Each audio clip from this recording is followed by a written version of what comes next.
O aslında değil mi? Şimdi ben kalmayıp çünkü.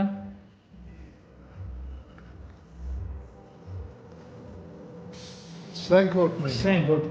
Postanı postası yok karşıya. Korkmayı güven, korkmayı bas.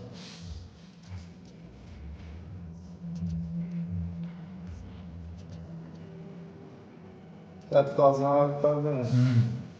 Yıllar o paramız Karahisar'da diyorlar mısın? Yeteneği diyor. Karahisar'da diyorsan arıyorum. İşler bir anda uzun bozada yok abi. Ama da bir yapılacak mı? Ay öyle de o. O nasıl oldu şimdi ne etti? Bayağı da açıyorsa 500 lira, 100 lira şeyini ister. Şu doğru yamu. Özünü sıkan bilen yam başka şey. Sezilmeyen bilen baba dur. Çünkü bir gün dakikandan Hayır. göremiz. Yani bunu siz yani şimdi gelmez hemen bakarak bunu yaşayacağız böyle. Alıparız gelas. Ya birlerin bitlendi nasıl işleyeceğiz ya? Özellikle atın işleyin. Atın işleyin tez.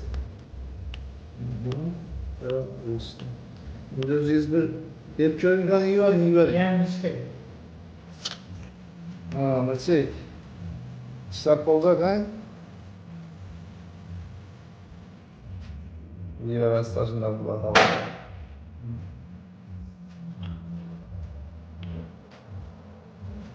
Bunda kapat isteseniz, bu oynatıp veririz aynı ama şunu çıkıp gidecek mi boşun? Düşünün Karayman Kuray'dan başında koy. Karayı oynamıyor.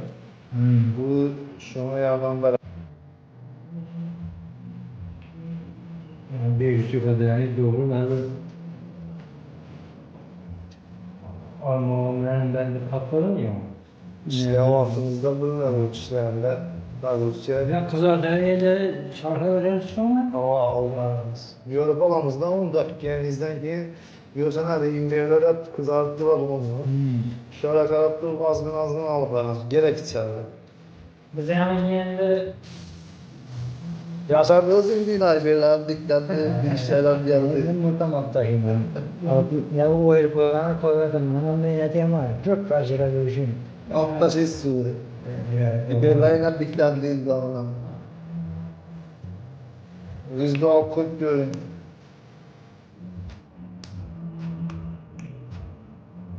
Bazı kirlerini görsen başı oynamıyor. Ya fix baktık tutan veriyor bir gün. Çok şey oldu. Ben dişi çarpıp dedim hatta diş çarpamam. Dişi ben dedim yukarıdan döndüler. Bazı pestilleri değiştiklerini göremez. Karışık oluşun alt pestilini. Öyleyse ben alt bakıyorum indi. Alınkan. Tamam diyor. Öyle derken mi? Tamam bayına giyinemez. Dillerim kıpkırmıyla. İban var. Mülkin çok iyi. Bana el değine. Mülkinizi evvel şunlayım bu ama. Şimdi şekilek gerek olur. Görüyor musun? Şurada ne kadar hızlı için boşver. Boşver olmuyor. Ağzı beklettiren indi. Ağzı bekleyin. Nabilen bir bekleyin. Dakika öyle dakika. Koyunca aynadan yapınca deyip soruyu ben bütünü ben soruyu ben içinde gelen aslında değil. Yok. Yok. Sayın. Altın sayın. Bir tane olur bak bir şey ya. Doğru. Aha. Altın sayın.